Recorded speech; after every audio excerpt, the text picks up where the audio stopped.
धन्यवाद प्रकाश हाजिर नाजी परम संतों के धन्यवाद प्रकाश। तो एक भजन के माध्यम से क्या बताया है कबीर साहब।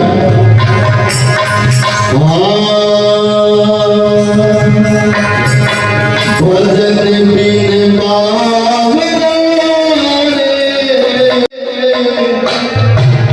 धन हीरो सो जन्म गवायो भजन बिन पावे धन हीरो सो जन्म गवायो भजन बिन पावे धन हीरो सो जन्म गवायो हीरो सो जन्म गवायो हीरो सो जन्म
कभी न आयो संत शरण में कभी न गुरु गुण गायो कभी न आयो संत शरण में कभी न गुरु गुण गायो कभी न आयो संत शरण में कभी न गुरु गुण गायो कभी न आयो संत शरण में कभी न गुरु गुण गायो कभी न आयो संत शरण में कभी न गुरु गुण गायो कभी न आयो संत शरण में कभी न गुरु गुण गायो पच पच मरा पैर के गाय भूख लगी उठ खायो भजन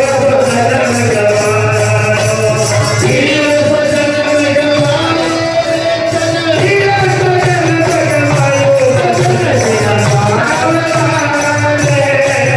धन हीरो सो जन्म गवायो भजन बिना पावे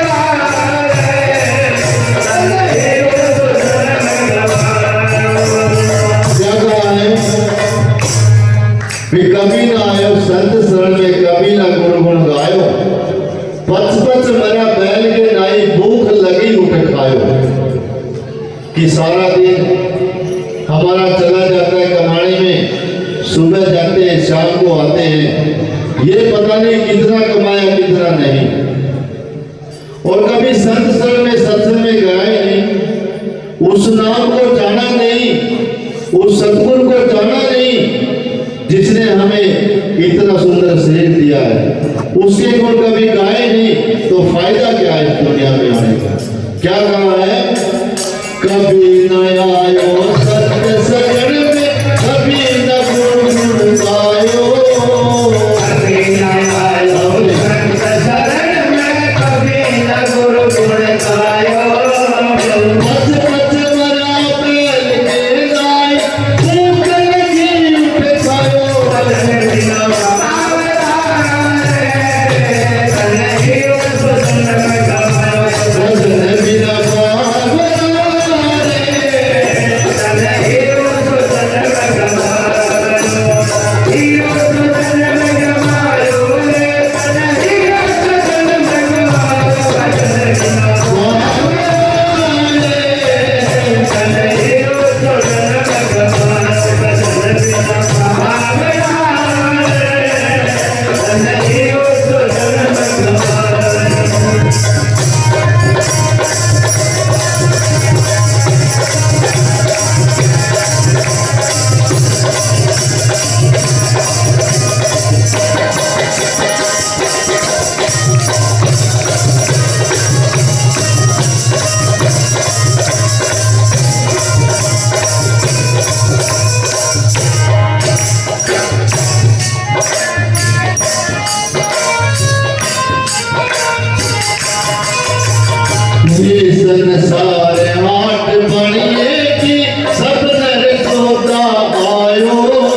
सब नर सोता आयो।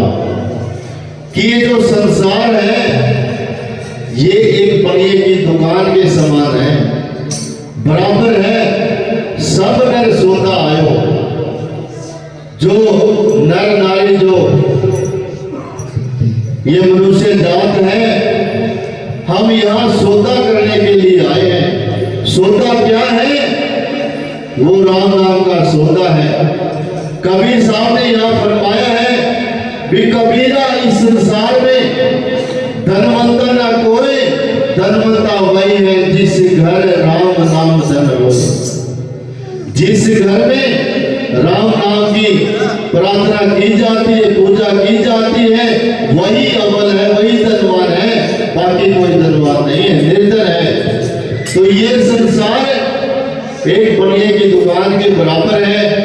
जो हम 96 करोड़ श्वासों की पूंजी जो उधार लेकर आए हैं इस मालिक से, उसे हमें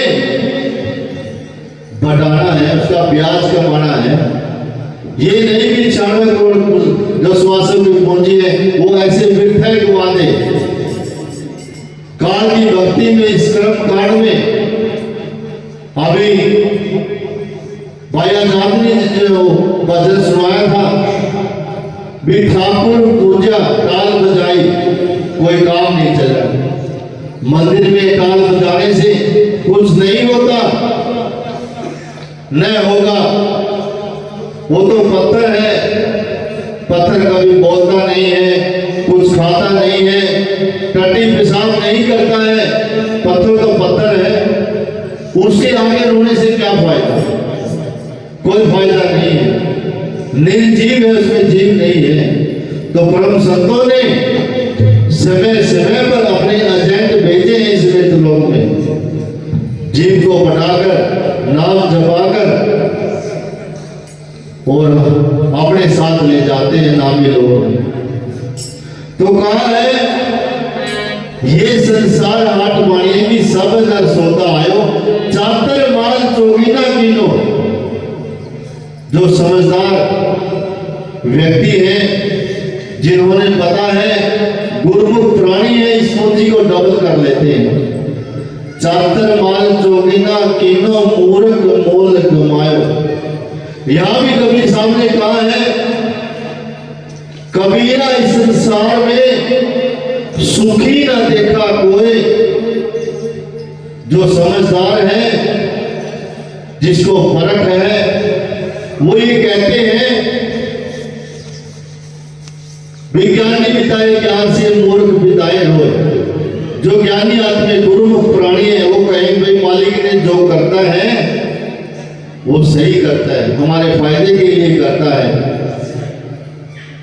और जो मूर्ख आदमी होते हैं, कोई किसी को अगर तकलीफ हो जाए ना, किसी को पेट में दर्द भी हो जाए, ये कहता भी हमने तो नाम ले रखे है, सत्संग ले रखे, इतने सालों से आते हैं, हमारे पेट में दर्द क्यों हो गया? इस बात को लेकर मनसा पाप हो जाता है। मालिक कोई गाड़ी देने लग जाते हैं, भाई हम भी तो दवाई खाते हैं, महाराज जी भी दवाई खाते हैं।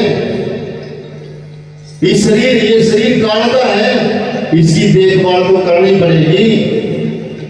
डॉक्टर का इलाज तो डॉक्टर ही करेगा, कोई और कर सकता है? मैं बैल में डाल तो सभी को चाड़ा लगा दूं, तेरा ठीक हो जाएगा। क्या चाड़ों से मेरे दर्द ठीक हो जाएगा? नहीं होगा। डॉक्टर का इलाज तो डॉक्टर ही करेगा। अगर इन चारों चक्कर से कुछ होता तो इतने बड़े बड़े हॉस्पिटल, पीजीआई, एम्स, इतने बड़े बड़े हॉस्पिटल बना रखे तो पागल ही फिर क्यों बनाते? सभी लोग जाड़ा नहीं सीख जाते, जाड़ा लगाया ठीक, ये बिल्कुल बेकार है। इनमें विश्वास नहीं रखना चाहिए।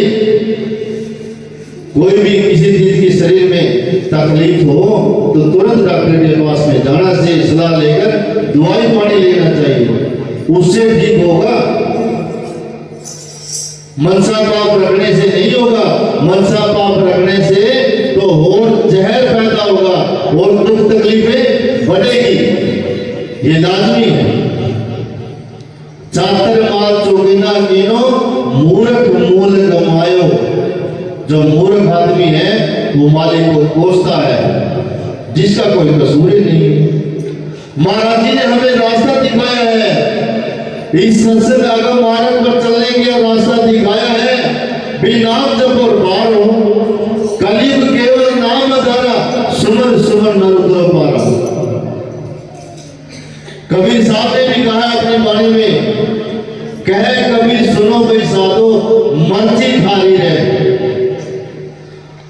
कहे कबीर सुनो भाई साधो अब मर्जी थारी है। अंत समय में खाली जाना बड़ा भिखारी है। अंत समय में ऐसे आप करके जाएंगे, कुछ साथ नहीं जाएगा। अब तो मर्जी हमारी है। उन्होंने जो काम करना था, जो भक्ति का बिगुल बजाना था, भक्ति का बूटा लगाना था, वो लगा चुके हैं। इतना ही काम है गुरु का, नाम जपो और पार हो। ये कर्म तो हमें करना पड़ेगा। मालिक केवल रास्ता दिखाते हैं, चलना तो खुद को ही पड़ेगा। अगर कहे बाबा अपने आप में जपले का नाम हमारे बस की बात नहीं है, ऐसा कहने से काम नहीं चलेगा। अब भी समय है बाकी, सतगुरु का भजन कर ले, नहीं तो काल जड़ पाड़ देगा। मूड़ी इतनी भी जड़ नहीं है इंसान की, तो अभी भी समय। क्या कहा है? भजन बिना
फूल सिंबल का सुआ देख लो भाई। एक पेड़ होता है जिसके जैसे कपास का पेड़ लगा, इंसान उसे पालता है। एक परिवार को आज मेरा लड़का हो गया, लड़के की शादी भी करनी है, शादी भी कर दी, फिर पोता पोती हो गई, 5-7 पोता पोती हो गई, देख के खुश हो गया, बहुत बढ़िया हो। क्यों खुश हुआ? क्योंकि भाई बुढ़ापे में जाकर मेरी सेवा करेंगे, मूल से प्यारा प्याज होता है, इसलिए पोते में ज्यादा मुंह ममता होती है।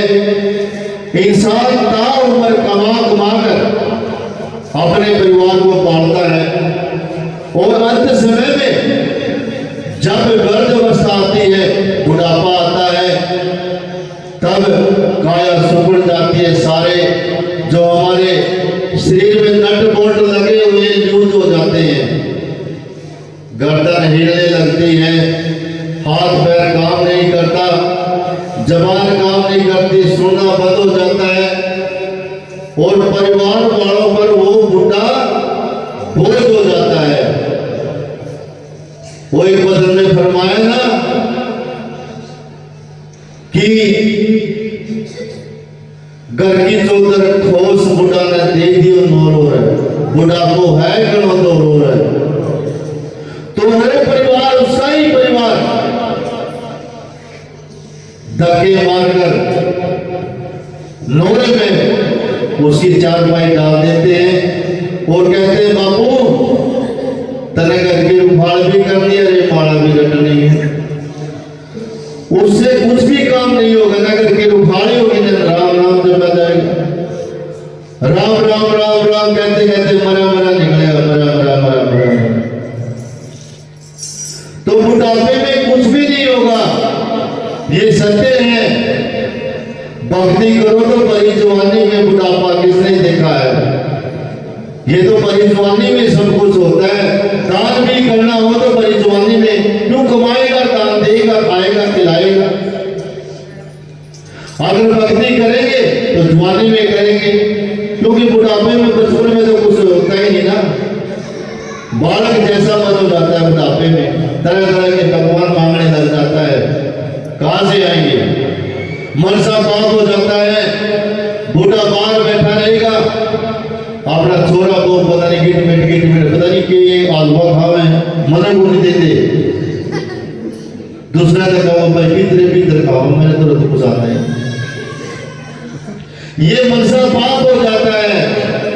हालांकि मैं अपने माँ बाप की सेवा करते हो, जो भी करता हो वो बापू को दे के आ पहले, लेकिन फिर भी मनसा पाप हो जाता है। पर ये तो मैंने बिठा रखे भाई परिवार में रख दे, क्योंकि बहुत छोरी का घर हो जाता है। काल कायदा हमारे समाज में हो ही जाता है कि बूढ़ा न मार के देते हैं, तो बूढ़ा का मनसा पाप भी हो जाता है। नहीं, ऐसा नहीं करना चाहिए। परिवार में मिलजुल कर ही रहना चाहिए। अगर हम माँ बाप को अपनी काया की, अपने शरीर की अगर चमड़ी की जूतियां बढ़ाकर भी पहनाए, वो भी कम है।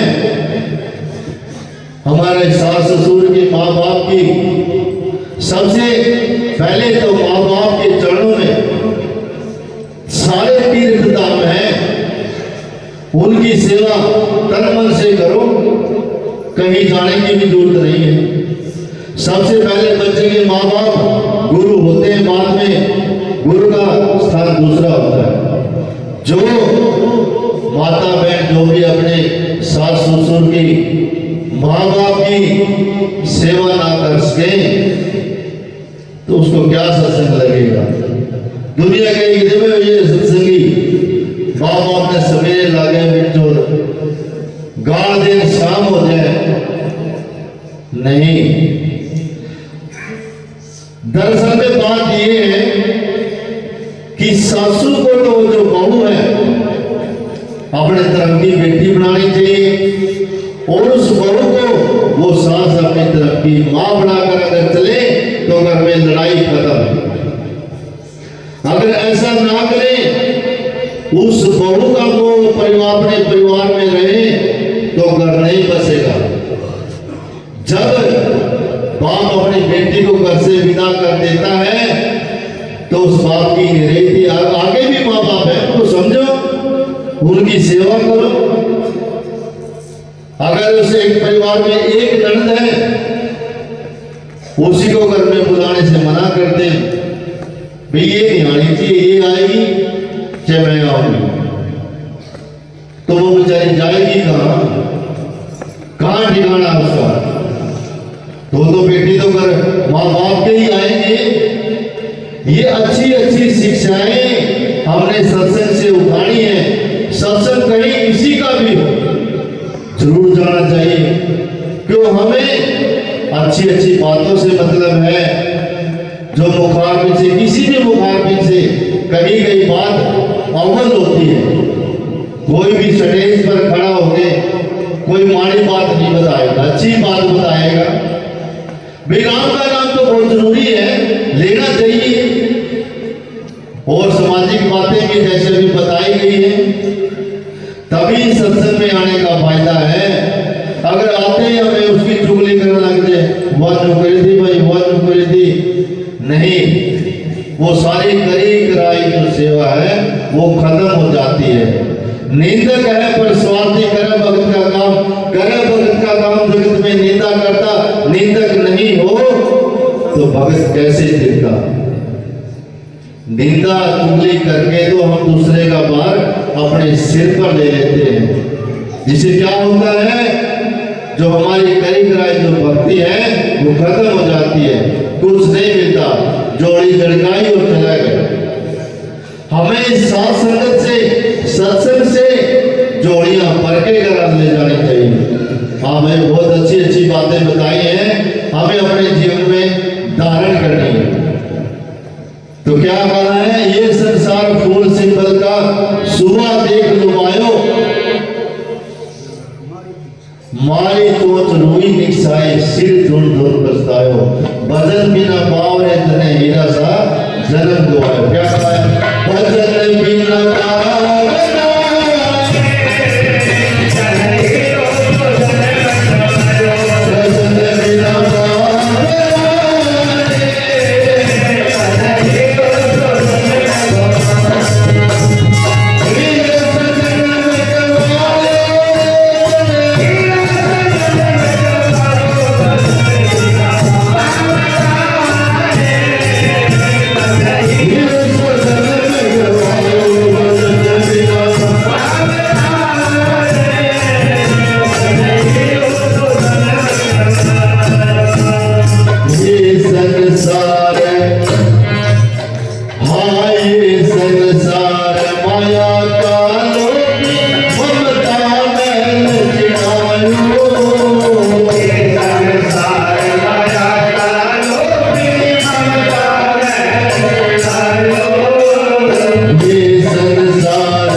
संतों ने अपनी वाणियों द्वारा, प्रवचनों द्वारा मनुष्य को समझाने की बहुत कोशिश की है कि बंदिया अगर मालिक को पाना है, बोलिया रत्नों की पावना फूटा इधरो फूटना तो इधरो लावना,